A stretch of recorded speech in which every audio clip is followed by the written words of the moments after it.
cryptocurrency Bitcoin has been in the news a lot recently. The price has hit an all-time high, and institutional money seems to be flooding into this space. But opinion is still nonetheless very divided. Enthusiasts say it's the perfect monetary system. Critics dismiss it as a bubble and resembling a Ponzi scheme. So I wanted to sort of do a show to sort of analyze this a little bit. My guest today is the host of the world's #1 Bitcoin podcast, and his narrative on Bitcoin is the most accessible out there. You know, he's not a techie, he's not a monetary economist. He's just a regular guy from Bedford who isn't afraid to ask basic fundamental questions as to why this technology is potentially going to change everybody's lives. But furthermore, he's got an incredible story to tell as well. His career has been very colourful, and this is one of the most candid interviews I've ever done. We cover Peter's journey of building a very successful business. We talk about a very dark period in Peter's life where his marriage collapsed and he fought drug addiction. And then we go on to his journey of finding himself first and then finding Bitcoin, bouncing back, and then obviously setting up his podcast. We also talk about how he describes Bitcoin to the normal man in the street. And we also get his thoughts on the mysterious founder of Bitcoin, Satoshi Nakamoto. This is a great conversation. Peter's a great guy. I really enjoyed this one. I'm sure you will. It's Peter McCormack.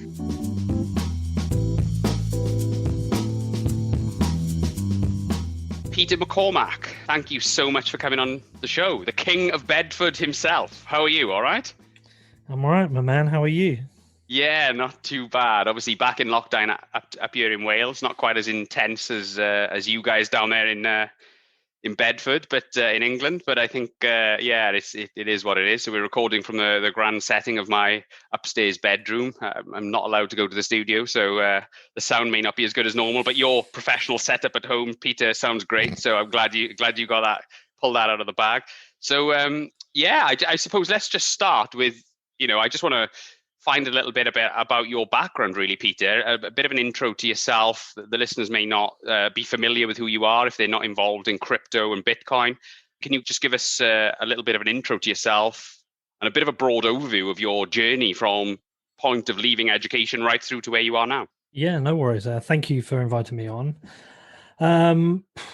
So I'm just a regular lad from Bedford, typical small town in England. That suddenly found himself in this Bitcoin world. But I left school and went to university to study music management. I used to run a fanzine when I was a kid. I used to go and interview the bands, print a few hundred copies, give them out at the concerts, but mainly use it as a chance to just get into concerts and get CDs and stuff. And just loved the music industry, wanted to work in it, found a degree that was focused on it. It turned out it was terrible. And I tried to carry the fanzine on, but the printing was a nightmare. And it was about the time the internet was just starting. We had dial-up access, and I was like, I'll just do it as a website. Couldn't afford one. So one summer I just bought a book on HTML, learned to build this website. And then I realized actually there was good money building websites. So I quit uni. I was working in Wetherspoons, earning around £2.40 an hour or something ridiculous. And I was offered a contract in London at £1,000 a week. And I was like, right, done. See you later. Bye uni, bye Wetherspoons.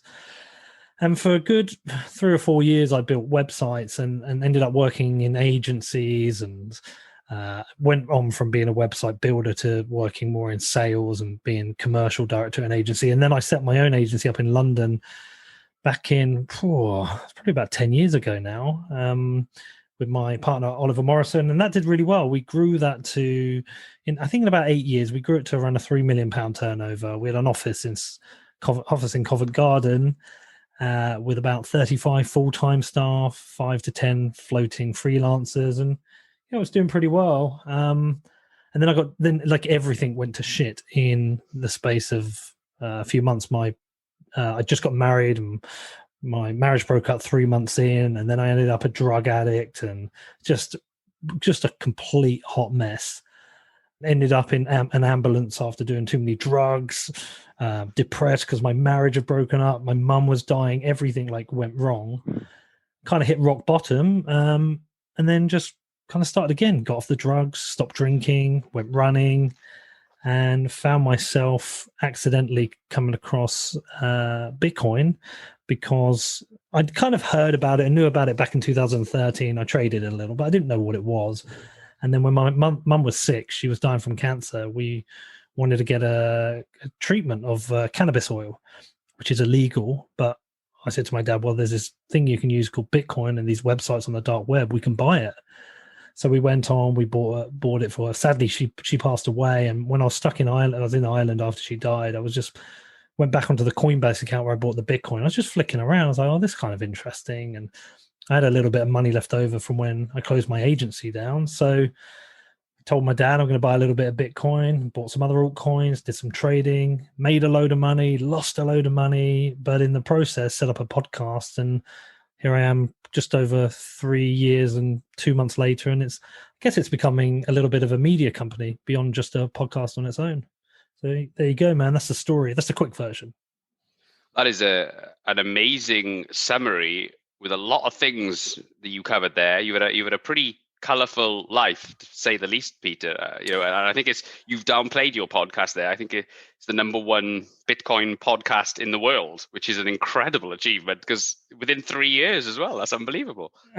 Yeah. It's a bit surreal because I'm just live in Bedford, right? It's a nothing town. Not much goes on in Bedford, not even for the king.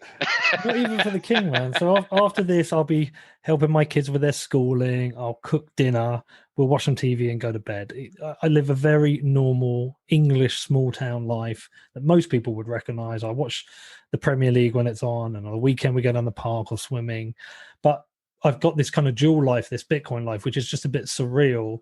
Where I used to, before the lockdown, I used to travel a lot with it, and I got to travel around the world. Got to go to something like 20 countries last year, interviewing people. I got to go to South America. I was in Uruguay, Chile. I went to Venezuela. But also went out to Asia. Spent a lot of time in America. And for some reason, the podcast I make has resonated with people, and they seem to enjoy what I do. I think it's probably, to be honest, it's probably because there's two sides to it. There's the business side of it, and then the interviews themselves. I actually don't take the interviews that serious. I'm quite authentic. I don't understand most of this, and I just kind of say, just explain it to me. But I take the business side very seriously. People think running a podcast is you press start, you press stop, and you publish it. But there's an entire business behind it that's got a whole team of people working on it. There's a lot more to it than people think, isn't there? But I think, people listen to your podcast, and certainly what drew me to it when I listened to the first episode was the fact that you do take the piss of yourself a little bit. You're quite, you're very authentic for sure.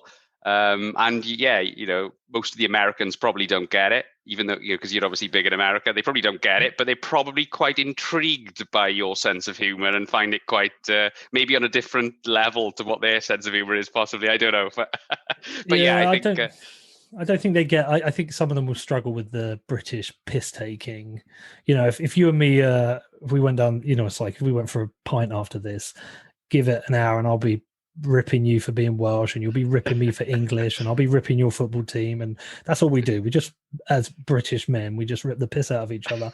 And I think sometimes they take it seriously when I'm really just trolling or ripping people. But no, it's I think for the Americans it's a different voice. They hear a British accent, so it's a little bit different. It's a different perspective. But I think most of all it's that a lot of people say I ask really good questions. I don't think it's by design I sit there and plan these great questions. I just say, look, I don't understand that. Explain it to me. Yes, that's what I was going to say. Whereas a lot of the other ones, you're not scared to ask. You're not scared to potentially look. People would say to look stupid, to ask childlike questions, because that's what everyone's thinking anyway. You've got the courage to ask the questions that everybody was thinking anyway. Do you know what I mean? I always talk about the famous scene from Margin Call. I don't know if you've ever seen that, when Jeremy Irons walks in and he says, tell me as if I'm a child what's going on. You know what I mean? And it's like, well, he's the only one in the room who'd have the confidence to say that. And that's probably why he's the CEO. Do you know what I mean? So I think it's quite enlightening that you have that interviewing style, because I think it resonates. Clearly it does. Well, I think what it is like, Bitcoin is a complicated subject. Firstly, you've got to get your head around the idea that there's this form of money that doesn't exist like normal money does, right? It's just weird, a form of money that's online that we're all used to having money that a government controls, whether it's home or we go on holiday, wherever we're going, that's the money we use. So we use the pounds here, but if we went out to America, we'd use the dollars, but it's a sovereign national currency. This isn't. So you've got to get your head around that. And then you've got to get around your head around this decentralized thing. What the hell does that mean? And then you've got to try and understand a little bit about economics, because the economics of Bitcoin is very different from sovereign currencies.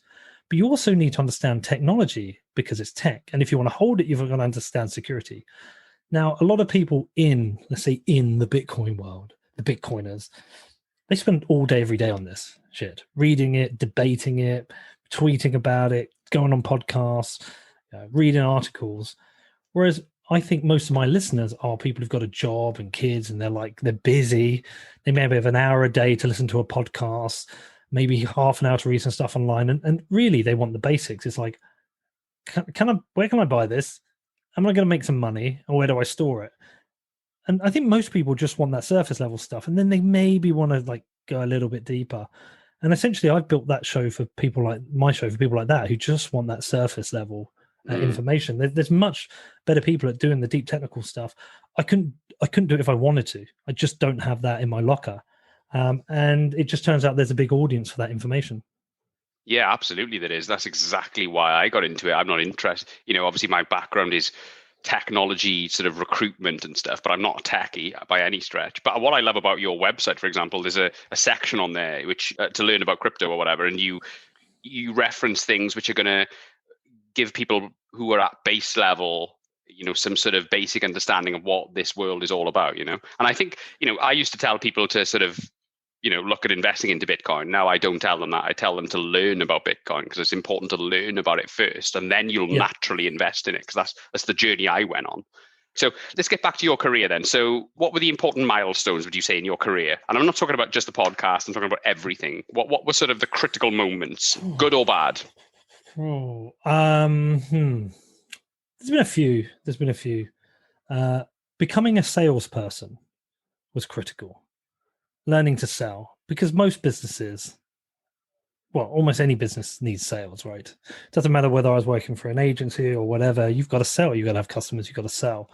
And I read this great book a long time ago. It's called How to Not Come Second. And the basic premise was, if you're in a pitch, if you're pitching against somebody else, you've just got to be better than them at everything. So when I used to run the sales for my agency, if we were pitching for a new client, I knew we'd be up against 2 or 3 other companies. So the first thing we did, whatever they were, so if there were a restaurant, we would, as a team, go to the restaurant and have dinner and take photos. If there were a store, we would go to the store, try stuff on, but we'd always take the photos. And so the very, very opening part of the presentation was pictures of us using their product, which would immediately put us in a better position for anyone else that didn't, because they'll go, wow, they cared enough about us to go and do that. It just made every other pitch not look great. I also always tried to get the first pitch. I wanted every other one afterwards to look shit. Okay. And if I couldn't get the first one, I'd want the last one. So they go, wow. But we then wanted to just be better at everything. So every measure, right? We spent most time learning about your brand. Here's photos and proof. Okay. Here's some designs up front that are the best we can do. Here's how we're going to run the project in the best way. I wanted them to leave us. I wanted us to leave the pitch with them thinking that's the best company we can work with for this project. And that was a really good exercise in learning to sell and learning to look after clients. And if you then translate that to running a podcast, well, how does that help you with running a podcast? And it helps me in 2 things. I've got 2 people to sell to. I've got to sell to sponsors, why they should sponsor the podcast, and I've got to sell to people to listen. And in doing the podcast, it's how do I be best on every measure? How do I conduct the best interview? How do I get the best guests? How do I have the best website? How do I have the best SEO? How do I have the best social media? Now, I don't win on every measure of that, but I do every single element of that.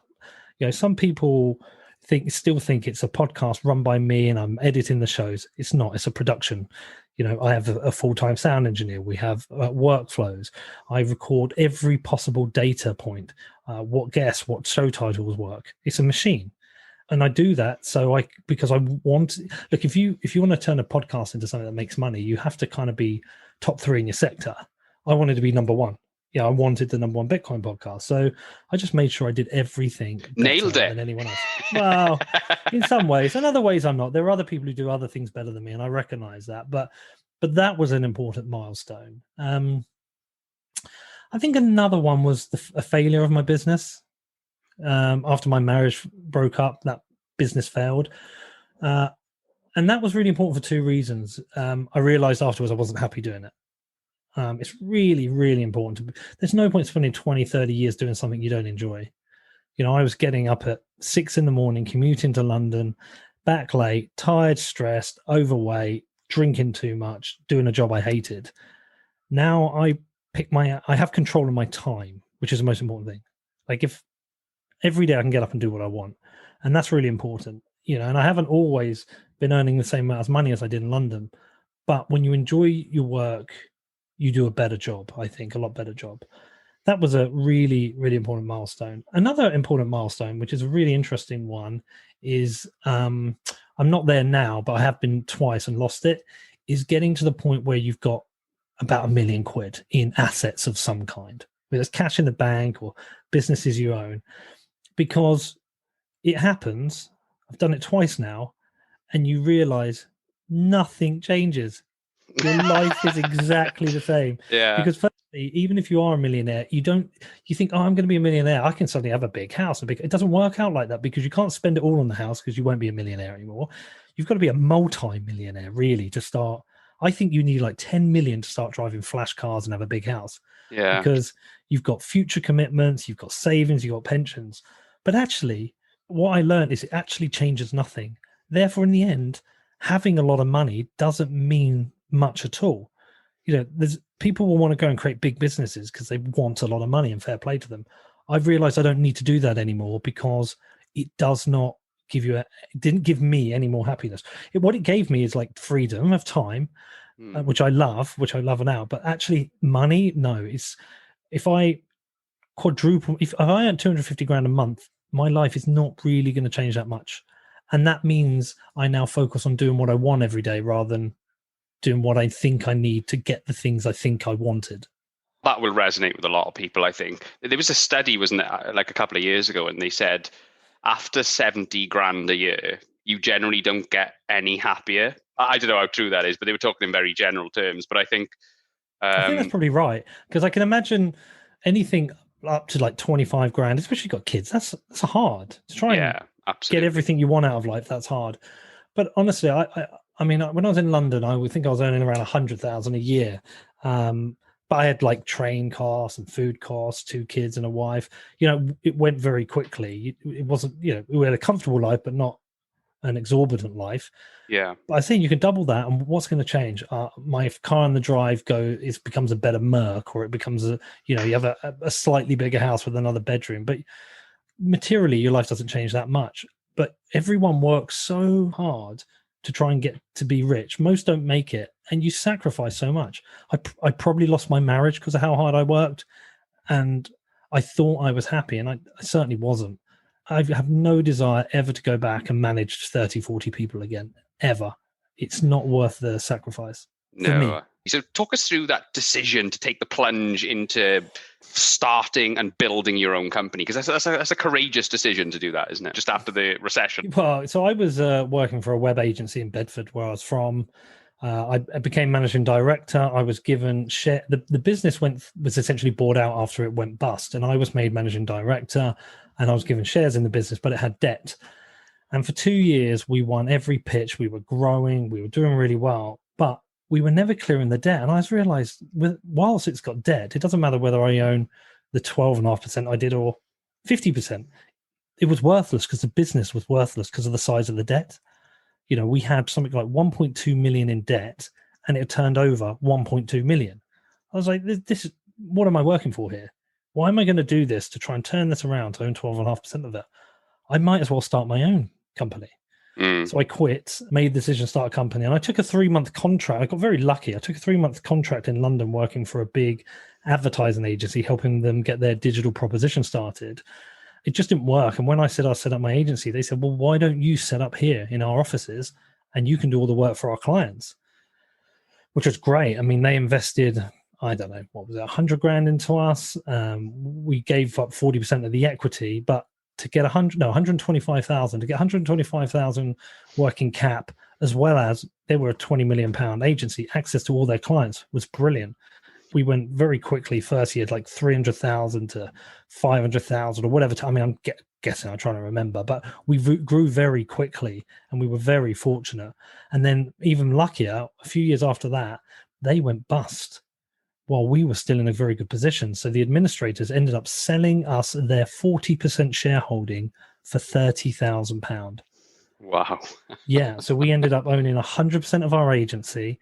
And then we moved to Covent Garden. We had our own offices and it was brilliant. We had such a fantastic time. That couple of years was brilliant. I can imagine. Covent Garden's a great place to be based as well, isn't it? I know it's a long commute in from Bedford, but bloody hell. I bet you had some good pub crawls around there, didn't you? Yeah, we did. We had a pretty good lifestyle. Karaoke was the thing we always used to do and take the team to. What's your special then, Peter? Crisscross jump. Ooh, that's a. I remember one time we could wear what we wanted, and me and all my mates turned up to school with all our clothes on back to front because we were big crisscross fans back in the day. You must be a similar age to me then. How old are you? I'm 39, but I'm turning 40 in 7 days. Yeah, eight days.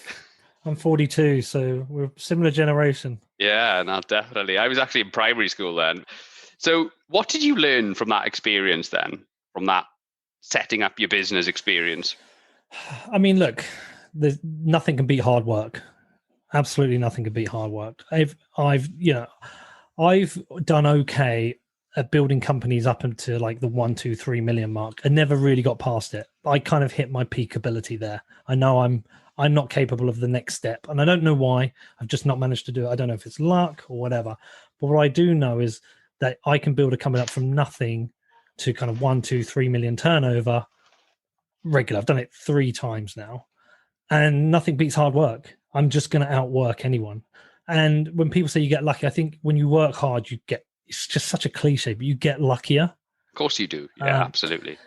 Also, just treat people well. Like, treat people well. Treat your staff well. And we treated our staff so well, and they were loyal. Yeah, they got paid well. If we made a profit, they got a bonus every year. We took them out. We looked after them. And if they needed to work hard, they would. But same with suppliers. You know, we used to have clients who pay us on like 120-day notice, and they're just using you for their cash flow. But right now, my business, I pay pretty much on one day. You pay me, you send me your invoice, you're getting paid the next day. I don't want to hold debt. I don't want to hold debt to you, and it makes me run an efficient business. But most of all, I always say you just got to. Well, there's a couple of things. Work hard, and also you got to know what you're good at and what you're not good at. Like, I'm good at sales. I'm terrible organization. That's why I had a business partner, Ollie. He was the other side. He's not really a salesman, but he can run a business. So just knowing what you're good at, what you're suited for, and then just work hard, man. If you want to start a business, you've got to be prepared to work hard and make sacrifices. And that means you're going to be up early, work late, and work weekends. You can burn out, so you can't do it too much, but yeah, you just can't beat your hard work, man. Nah, that's so true. I mean, you spoke to Gary Vaynerchuk recently, didn't you? I did, yeah. I listened to a lot of his content, or I have done for the last couple of years. And the one thing I like about his message, and he does go off on weird tangents sometimes, but I think his core message is great, which is, don't listen to all this kind of get rich quick bullshit. It's all about pulling your sleeves up, keeping it simple, believing in your idea, believing in yourself, and just working hard, People who get rich quick have got lucky in some way. They've happened upon the right idea at the right time or something else. Most people just have to really grind out and work hard. Yeah, no, absolutely. I totally agree. So let's talk about a difficult part of your life then, Peter. Okay. You obviously just talk about the end of McCormack and Morrison. So we were talking around about sort of beginning of 2016. How did that come to an end? And then obviously you slipped into that sort of negative phase of your life. Let's talk about that little period of your life there. Yeah. So what happened was, in 2013, I got married to the mother of my children, and then 3 months into our marriage collapsed. She'd been having an affair all year, which was devastating. Because everything felt perfect. 2 beautiful kids, successful company, marrying the love of my life. 3 months later, it was all a lie. And so my marriage ended pretty much 3.5 months after we got married. I was fine for a couple of months. I think probably because I was in shock, like what is going on? And then it just unraveled when she moved out, and I felt very lonely at home, and just started doing a lot of cocaine. Just a lot of cocaine, a lot of drinking, and it was all cliche behavior. Just a cycle of desperation, emotions all over the shop, and I was just a bloody mess. I stopped going to work. I really suffered badly with depression, anxiety, like daily anxiety, which became panic attacks. And the panic attacks themselves became so severe. I was having these things called SVTs, where my heart rate was so high that it felt like a heart attack. And it culminated in me ending up in a hospital. One day I was just doing drugs all day, like a proper degenerate. Ended up in an ambulance, thought I was having a heart attack, telling off from the doctor. And that was kind of like, okay, need to sort my shit out. I wasn't going to work, but I was kind of the fuel of the company. I was the one supplying the clients and looking after them. And I just lost it. I lost the interest. We tried to carry it on. It managed to carry on for about a year and a half, despite me being a mess, because the company already had momentum. But within a kind of a year, the momentum started to die. I wasn't going into work, and when I wasn't there, and still doing the drugs. And eventually, we lost our biggest client, and then we lost another one. And just turned around to my business partner and said, "Look, we're done. I can't do this anymore. I don't like the industry anymore. I've lost the passion. I need to go and do something else," which was a very scary time because my kids are in school. It's a paid school. So it's like, well, how am I going to earn this much money? I can't get earn this much money in Bedford. And it's just a very scary time. Didn't know what was going to happen in my career. And also just as a man, I know in this world, we're not meant to talk about men and women being different, blah, blah, blah. But just as a man, there's a lot of pride in your job and providing for your family and showing your dad that you've been successful. And I was failing. My company was collapsing. I didn't have a job and I didn't know what I was going to do. And it was a really, really tough. There was a 12-month period that was really tough. I was trying to get clean off the drugs. I'd lost my company, and I didn't know what I was going to do in my life. And I just felt like a mess. So what was the moment then, Peter, when you started to pull it all together? At what point did you go, this is enough, I'm going to turn it around? Yeah, it's a good question. So there was one night I was home on my own, and I was doing the coke, but there was this point where I realized I was an addict. I convinced myself I was just a habitual user. I was I would go through this routine where I'd score in the evening, just spend the evening on my own, just doing line after line. But I got to this point with this evening where rather than doing a line, going high and then feeling and coming down, do it again, I'd do a line just to feel normal, and then I'd feel terrible, and then normal, and then terrible. And then I was like, this is awful. I tried to get into the shower, calm down, lay down and sleep, and I couldn't. I just felt like a mess. And I was an addict. And I guess I just knew there's only one way that goes, right? So firstly, I told my dad. I had to tell my dad and get some support. But I spoke to the doctor, and they wanted to put me into not into rehab, because I'd made the decision just to come off it pretty easily and just stopped. But I was suffering with really bad depression, anxiety, and I went to the doctor and they wanted to put me on antidepressants. So they gave me the prescription, and I sat in my car outside the doctor's. I was like, how has this happened? Everything like 2 years ago was great. I was like, I didn't want to do antidepressants. So I just Googled in my car alternatives, and I found there was 3. It was meditation, yoga, and running. So I went and bought some new trainers, and I went for a run that day. And then I pretty much ran every day for a year, give or take a few days off. I got to the point where I was running 40, 50 miles a year. And look, any addiction expert will tell you all I did is I swapped addictions. I went from being a cocaine addict or a running addict. But I mean, for me, that was fine because it was a positive addiction. Of course. And I was running 40, 50 miles a week, listening to podcasts and audiobooks. I went vegan. I was eating healthy. I got into great shape. And alongside that, what would happen if my anxiety attacks came on, I'd meditate. And because also I wasn't working, I had a lot of time on my hands. So I would just every day with nothing. It's so funny. If you stop work and actually stop work, it's very hard to fill your time. What do I do? So I really struggled. Like most days I'd have a nap, which was great, but I really struggled. So what I ended up doing was going to the gym, and whatever class was on, I would do. I was doing yoga and Pilates and anything. I didn't care. But I tell you what happened is the anxiety melted away. The panic attacks stopped. I felt great. I looked in the mirror and I looked good. I've lost it a bit now, but then I just looked good. I was probably a couple of stone lighter than I am now. Everything felt really, really good. And then just a weird set of events happened in that I bought a new car. And it was the first car I'd ever had where my phone would connect to it.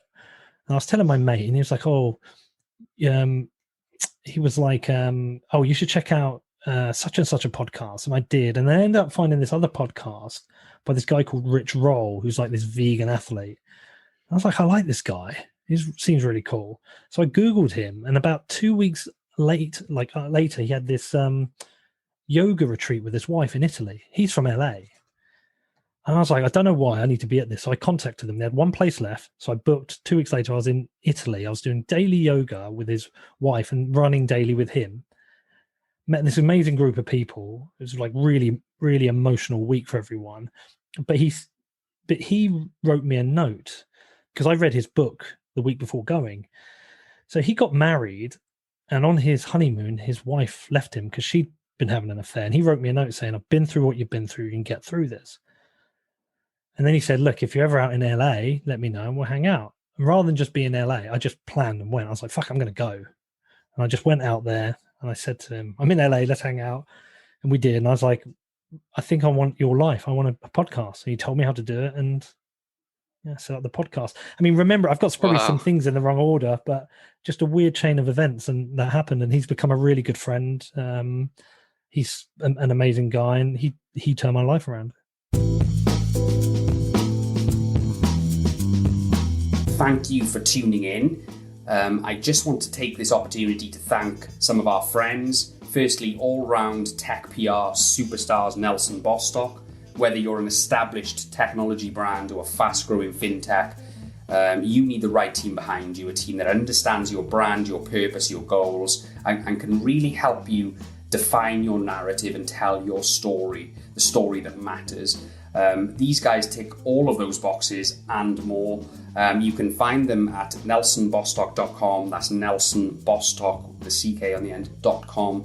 Highly recommended. I also want to thank Tramshed Tech. We've come down here and they've kindly allowed us to use their world-class recording studio facility down here. But they do office space, they do events. I can't recommend them enough. That's Tramshed Tech. And also a big shout out to Be Digital, who make all this possible.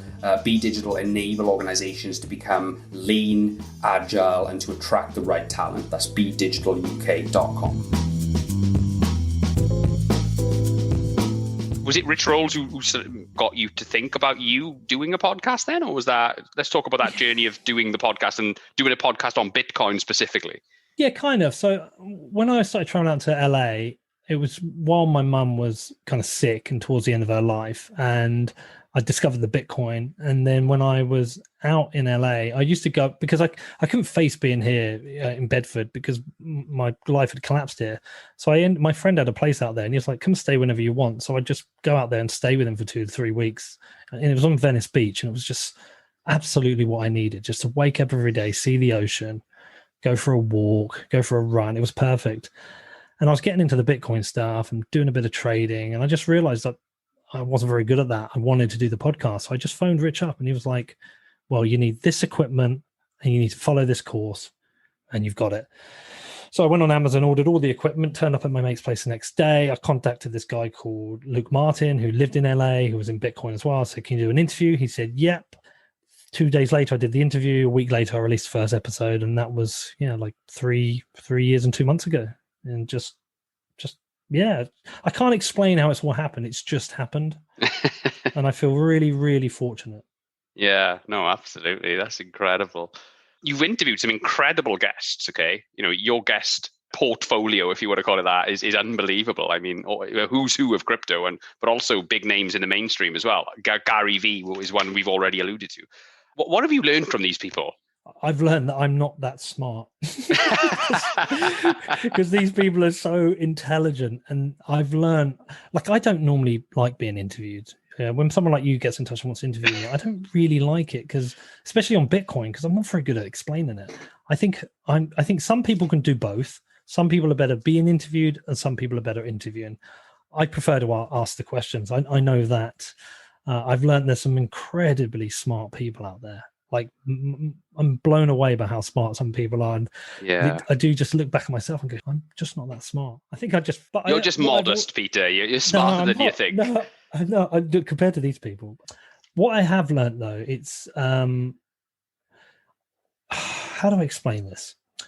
I've always wanted to be a film director, but it feels like one of those things, like, how do you even get there? Just how do you get there? But I started a podcast, and from that, I bought a camera and I went out to Venezuela with a camera guy, and I made a film. It's not brilliant, but it's okay. And we went to Greece and did another one. And I realized that you can I can see the steps now to be a film director, right? I need to take these documentaries, and I need to, like, I've done 350 podcasts. I now need to do 150 films, or whatever, maybe 50 films. And I know each one I do will be better than the last. And then perhaps, maybe I can do a short film, like an actual dramatic film somehow. And then maybe they will improve. But what I've learned is that you look out there, and you see the things you want to do, like the actual dreams.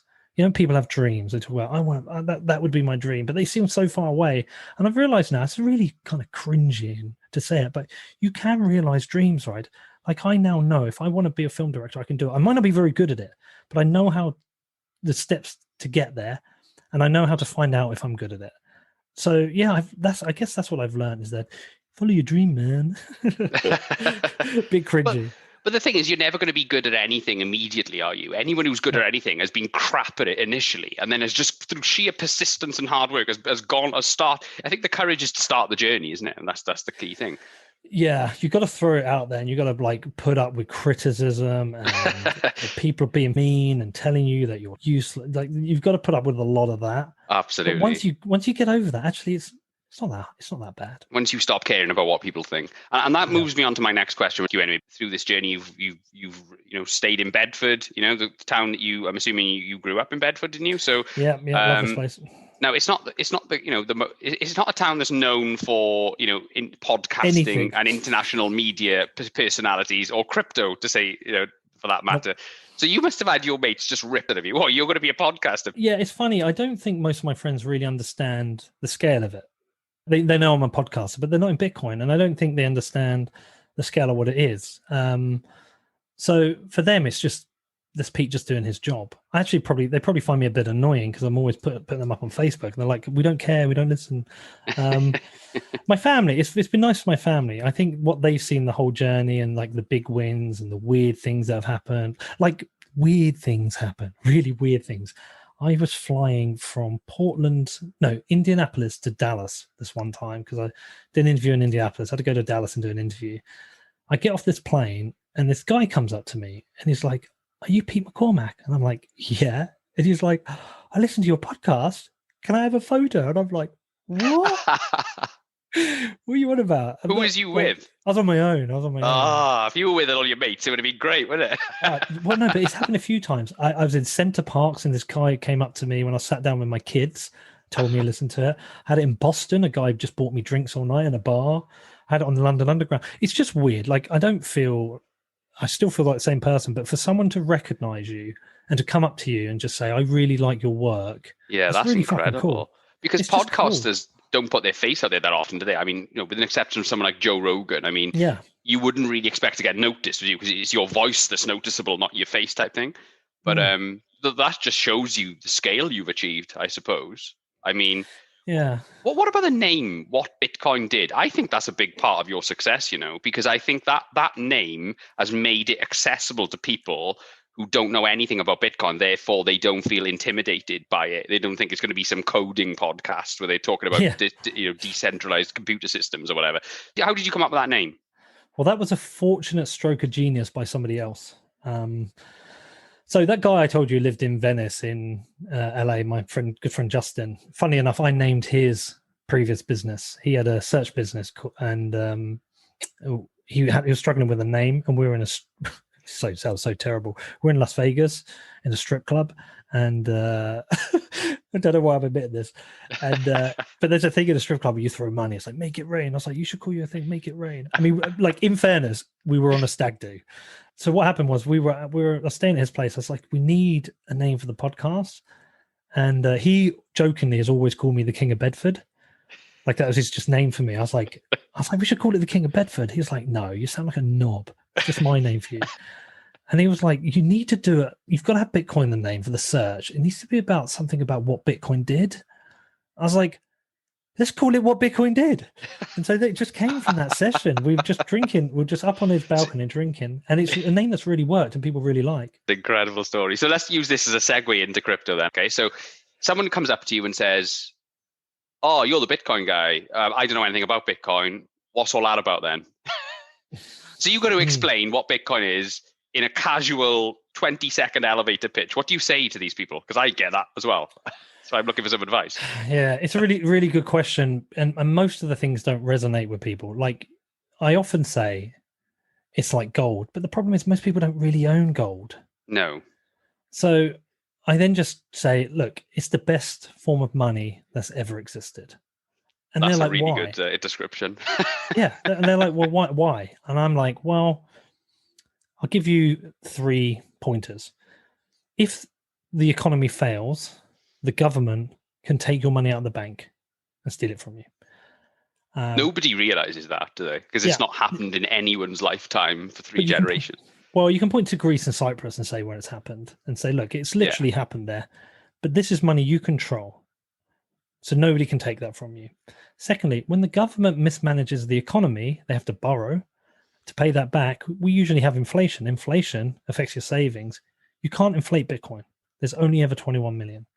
But the most important thing is that if everybody starts adopting Bitcoin as a technology and as money, the earlier you get in, the more lucrative it will be for you. That's just one example.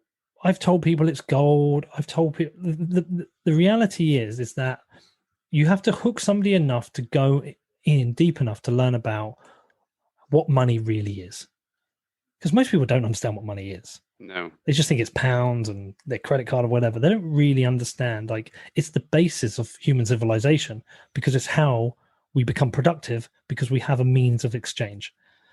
To get people down that route, it's really, really hard. So often, the best thing is to say to somebody, this is my experience, download a wallet, they get them to download it, and I send them $50 and I say, watch this. And when they see it appear on their phone straight away, I say to them, that happened without a middleman. And they're like, what? I say, if I do it via the bank has to send it to you. There's nobody involved in that. It's gone straight to you. Okay. What that means is that nobody can stop you sending any money anywhere in the world. You can send any money to anyone, anywhere in the world, at any time of the day, and you're in complete control. And usually once they've got a bit and they see the price go up, they want to learn more about it. And then it's up to them to go down the rabbit hole. But it's so hard. I've tried every angle. I've tried on Facebook telling people, different things they should learn about it. The reality, the thing about Bitcoin is it finds people when they need it. Did you have that eureka moment with it where you just got it? Because I got into Bitcoin and I didn't understand it for a year after I'd got into it. Not really. I don't really understand it now. I learn things about it all the time. But I mean, I had that moment when I was like, it just all came together. I just said, I get it. I get it now. I think what I'd understood is money, not Bitcoin, I finally understood money. So therefore, I understood how Bitcoin has value. If that makes sense. Does that make sense? Yeah. No, there was two kind of moments. There was firstly was being able to just source a treatment for my mother. She's dying of cancer. I can buy it online, and there's a service that circumvents what the government wants and allows me to treat my mother. And to do that and have a form of money that allows it, I was like, okay, that's very cool. Another real eureka moment for me was when this guy Vijay Boyapati, he's got this article called The Bullish Case for Bitcoin. He just explains different types of money, Bitcoin versus pounds versus gold, and why Bitcoin is the best. The Bitcoin only fails on two things. For a lot of people, it's because it's not tangible. They're like, I can't hold it, so it's not real. Whereas most of the money they spend isn't tangible; it's on a credit card. But yeah, they feel like, or say with gold, it's a lump. But at the same time, we all felt like that with CDs, and then there came a day where we put all our CDs in our wardrobe and never used them again. Looking at that, and then he says, Bitcoin is like gold with this magical property that you can teleport it around the world. And I think that's pretty cool. Gold has value because it's scarce. Everyone agrees that gold is money. They didn't have to, but they do. Everyone agrees that gold is a form of money. But it's hard. Like if I want to send you £5 of gold, I have to put it in the post. I have to chop it off my piece of gold. It's hard work. With Bitcoin, if I want to send you £5 of Bitcoin, I can do it now and it instantly sends to you. But it's the same scarce property of gold. So it's superior to gold on so many levels, though, isn't it? Just to make this relevant, obviously, to people who are listening who don't know too much about Bitcoin. I mean, we've seen the price go up. It's doubled in the last month, I think, isn't it? Or more than doubled. Yeah. People are going to be thinking it's too late now and they've missed the boat, Obviously, I disagree with that. I think the boat is still in the harbor. This is very much still early days. And I think you and I are quite a minority, essentially, in that we own some Bitcoin. But what would you say to someone now who knows a little bit about Bitcoin, but is just sort of hesitant, I've missed out? Has the ship sailed or is it early days? Well, if they think the ship sailed, my first point to them would be, well, I'm not selling it. I'm not selling any right now. If I thought the ship had sailed, I'd be selling. Why am I not? Secondly, every time it seems like, do you know what's the fascinating thing about you just asking that question? Literally this second, Bitcoin has set a new record price of 37,862. That's happened as we're doing this question, right? Wow. What the way you've got to think about it is, it's very basic supply and demand economics. Okay, as more demand goes up, the price goes up. As demand goes down, the price goes down. Okay, it's very simple economics 101 of supply and demand. But the great thing about it is that we're so early. Think how many people are actually holding and using Bitcoin. It's very, very small. We're talking millions. There's 8 billion people on this planet. So we're very, very early with this. It just feels expensive because of the unit price. You see the unit price, 37,800. I can't buy a Bitcoin. I'm not spending 38. That's a car. But you don't have to. Yeah. Not many people know that, though, did they? That put me off. Do you know what, Peter? That put me off for about 6 months because I just didn't even look into it. I thought I could only buy one coin.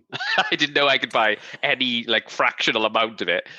Well, up to 8 decimal. Look, I have bought most of my Bitcoin in my entire 4 years in this above $10,000 a coin.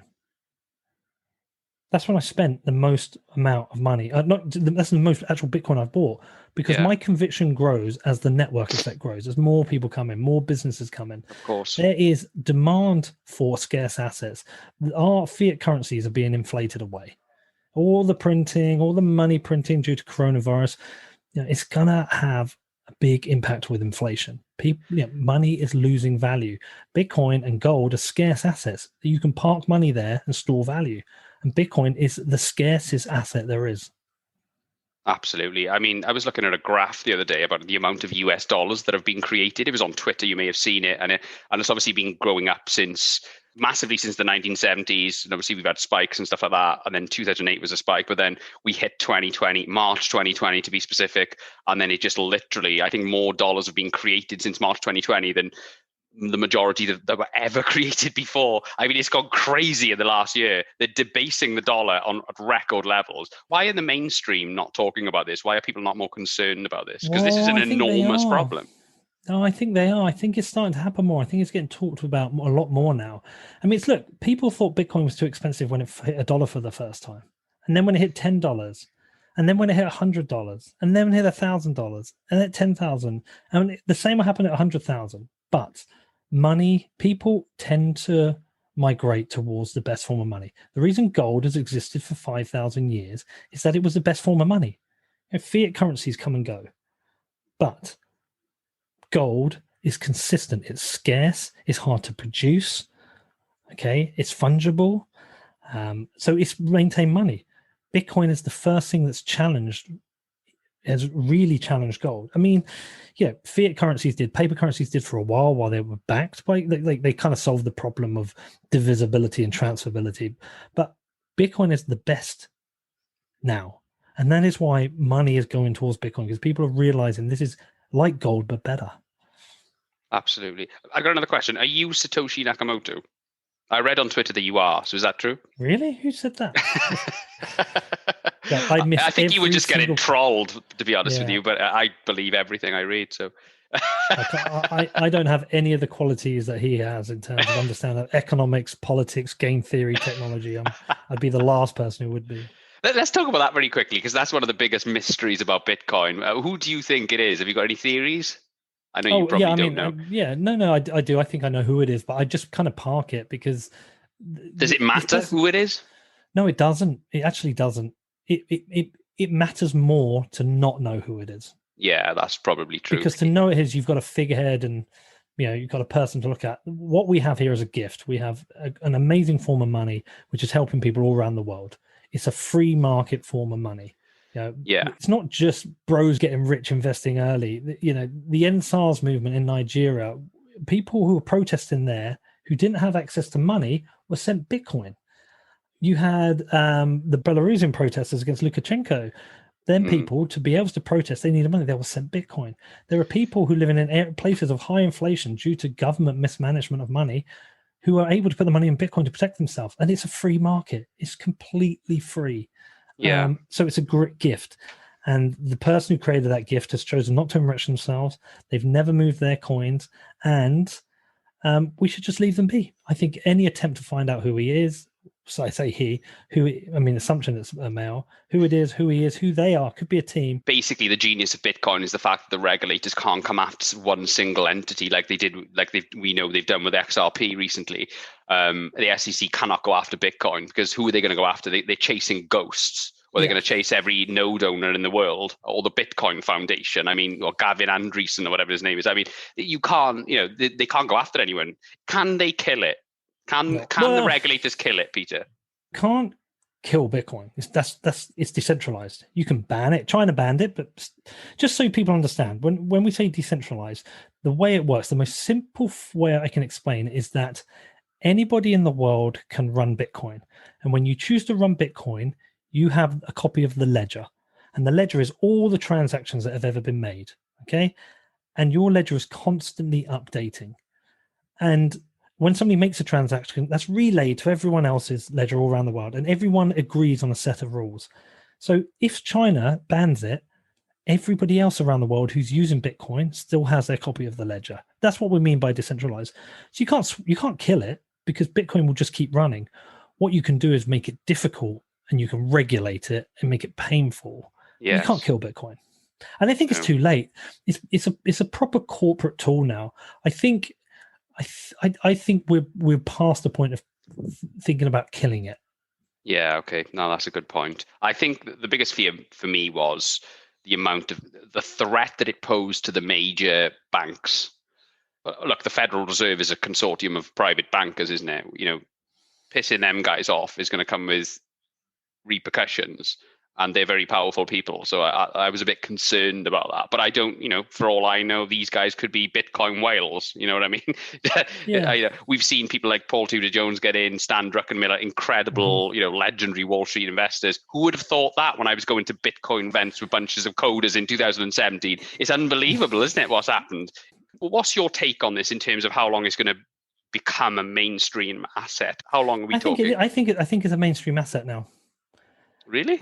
Yeah, I think it's a mainstream Well, asset we've now. not got a currency pinned to it, though, have we, in the world yet? No, but that's slightly different. But sorry, a treasury reserve asset. I mean, not a mainstream asset. Sorry, how far are we away from it being a treasury reserve asset? Well, at a corporate level, it's a treasury reserve asset. For me personally, it's a treasury reserve asset, and that's the point. Is that anyone can use it now as a treasury reserve asset. When we just talk about the gold standard was a standard implemented and managed centrally by government. The Bitcoin standard doesn't require anyone to manage it. It's people choosing it to base themselves on a Bitcoin standard. I do. I have a Bitcoin standard for me. My life is a Bitcoin standard now. So, I mean, I think you're like alluding towards when do central banks have it within their basket of currencies? I'm sure they're looking. When do they take the jump? I don't know. But I didn't see this big corporate FOMO that we're having this year, and it's happening. And I think the next one is the government. And the first government to do this, think about this. Michael Saylor went in, took his position out, went public, boom. If I was a very small, if you imagine you're like a Sweden or a Belgium, go and buy and put a couple of billion in your reserve asset and then announcing it to the world. I mean, that's the most Chad move a government can make right now. The ship definitely hasn't sailed, and there's lots of opportunity there. You think then, yeah? Yeah, but you got to be careful with it. I mean, people keep asking me, "Am I too late?" And I always say, "Look, I'm not selling." But my time horizon is I'm 2 years into like 1.5, 2 years into a 10-year plan, and I'm like saying, I figured out for me the only plan is a 10-year plan. It's the only way to do this. There's too volatile short term, and that the volatility isn't a fault. You just can't go from zero to what are we 650 billion market cap? You can't do that in 10 years without volatility. It has to have that. It's a requirement, and for it to become a multi-trillion-dollar asset, it will continue to have volatility. So you have to be able to ride the volatility. So the best thing is, look, if you want to put some money in, but just keep accumulating over a multi-year period and forget about it. Yeah, absolutely. Learn about it, but forget about like the price. Just ignore the price, because the price can send you crazy. Like I had my PT, he's been buying since after the last one, and he's constantly buying and buying. It goes up and down, and he was kind of in the red at one point. Now look what's happened. He's massively in the green. He was patient. It's worked out for him. So let's get back to yourself very quickly then, Peter. Okay. So I just wanted to talk about the situation right now. You've set up another podcast called Defiance. Tell us a little bit about that. Yeah, so that's been going for a year now. So I love the Bitcoin stuff, but there was other stuff I wanted to do creatively, other interviews I wanted to do. So I just set up another podcast called Defiance. Originally, that started out as interviews like the Bitcoin show. And then what happened is the interviews didn't work. So we started making these kind of mini audio documentaries, sometimes multi-part, sometimes single episode, occasional interviews still. But it was just a chance to do something a bit more creative outside of Bitcoin. Absolutely. So what is the purpose of the podcast? What type of content are you trying to create, and what type of message are you trying to get across? What's the theme of the show? Is to make money. It's a business. But the theme is just interesting topics. I've done a range. We covered Ghislaine Maxwell, wrote one about a heavy metal band who were in a bus crash and they nearly all died. Did one about Steve Mnuchin, did one about Trump. Just interesting stories that we as a team think, we want to tackle those. Yeah. Now, originally it was kind of like political activism, hence the name Defiance, but we've gone a bit broader since then. What guest have you been most impressed with or weirded out by in your podcasting career then, just out of curiosity? A lady called Lynn Ulbrich. She's the mother of Ross Ulbrich, who created the website The Silk Road, which was the first dark market. Yeah, I know. He was in jail for the rest of his life, and he created a website about liberty. But she impressed me with her dedication to her own son. Her whole life changed. Firstly, she's trying to get him released, but secondly, to her dedication to prison reform. I've always been impressed by her. I've interviewed her 4 times now. She's become a friend. She really, really impressed me, actually. But there's lots. I mean, I've been so fortunate to interview so many great people, but she just always stands out to me. Yeah, absolutely. So this podcasting journey you've been on, okay, what snippet of wisdom would you give to somebody who's starting a podcast, Peter? Well, I'm going to tell them what you would almost certainly tell them. consistency and patience are really, really important. There's very little overnight success with podcasting. It's consistently releasing good quality content and being patient. I saw some activity at first, but really it was about 18 months in where it's really started to pick up. But there's never been massive jumps. And then the other thing is to say to people, well, there's two things. Some people aren't suited to hosting podcasts. I don't mean that arrogantly, like, oh, I'm brilliant, because I don't, But what I mean is, I know I listen to some, and I'm like, this just doesn't suit you. You shouldn't be doing this. You're nervous or awkward, or you can't hold a conversation. Some people aren't suited to it. But those who want to anyway, or want to, the other thing is to study how to give good interviews. I listen to all different types of interviews all the time, and I'm always trying to pick up on what do they do well, what do they not do well, and try and learn from others. Who do you look up to in the podcasting world? Well, Rich Roll, certainly to begin with. He shaped a lot of what I did early on, because he was my main influence. It's very cliche, but it's very much Joe Rogan. His ability to sit down and just have a 3-hour conversation is really quite incredible. And the way he does it in such an engaging way. You must have had it sometimes. You've done some interviews and they go on forever. And then you do some and you're like, after 20 minutes, you're like, oh, I can't get any more out of this person. He doesn't have that. He can do a 3-hour interview, I believe, with anyone. And that's really impressive. And the way on any subject as well. Subjects he doesn't even know anything about. He just keeps it going. It's unbelievable. It's impressive. I don't know how he does it. I don't know how he does it. But he really, really impresses me. I listen to him less since he's gone on Spotify. But I do look up to him. I think him and Rich Roll are probably my two biggest influences. Yeah, I think the impressive thing about Rogan, he doesn't edit for starters, and everything is just done. It's a bit like you, Peter. Okay, it's completely natural. Okay, I've been told so many times you need to be more orderly and more sort of you need to be a little bit more act like a journalist type thing, a mainstream journalist. And then you get, but all the people I look up to are complete opposite of that. People like yourself, people who are just authentic and, love it or hate it. They just want to create good content by being themselves, and engaging in good conversations. What do you think about that? You just got to be you. Just be you. Like, people listen to it's what Bitcoin did, but it's the Pete McCormack show, right? They want the guests, but they know I'm going to be me. And there'll be lots of people who are very critical about what I do. They don't like certain interviews or opinions or whatever. Tottenham fans, especially. Yeah, Tottenham fans. But my the people who really like my show have obviously come to appreciate the way I give an interview and me being me. And I just say, you just got to be authentic. Just be you. Don't try and be something else. Like, get inspiration from people, but don't copy them. Just be you. Absolutely. Brilliant. Okay. Well, look, let me just finish on this one then. You mentioned a book which was very important in your development early on about sales, how to not come second, and I'll take a look at that. But have you got any other books, stories, anecdotes, YouTube videos that you've seen over the course of your journey, maybe more recently in your podcasting sort of the period of creating the podcast or something, or anywhere really? I don't want to lead you, but anything that stands out as something, an important piece of content which has been a bit of a game changer for you? Yeah, I have. I'm just gonna get it for you. Ira Glass, like, he's from This American Life. If you go on YouTube and search for Ira Glass storytelling, he's got like these 4, 5, 10 minutes. Sorry, how do you spell that, Peter? IRA and then Glass. Yeah, if you go and listen to these 4 or 5 parts where he starts explaining storytelling, that was a real game changer for me from wanting to learn about storytelling. And whenever I'm like feeling a lack of inspiration or just struggling, I just go and watch those again. I've watched them so many times, like 15, 20, maybe 30 times. They were a real game changer for me. But what I would say, there's not often one thing. It's like how much stuff you consume. Like, I watch so many films and documentaries, listen to podcasts, read stuff. You can just get, Werner Herzog is really influential to me. I'm a Bitcoin podcaster, but I'm influenced by Werner Herzog as a director because he's just super interesting. Brilliant. Okay, I'll make a note of that, and I'm sure the listeners would appreciate that, Peter.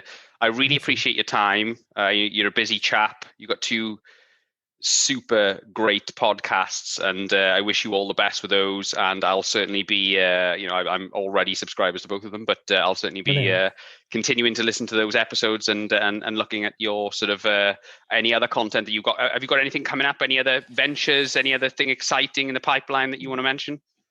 We're just working very hard on Defiance this year. Bitcoin shows going well. This year is about Defiance. We're going to be launching tech Defiance shows in April, and we're also working on a series about Britney Spears. If you enjoyed and took value from the show, then don't forget to subscribe, and also feel free to leave a review. We would really appreciate it. Thank you so much for listening.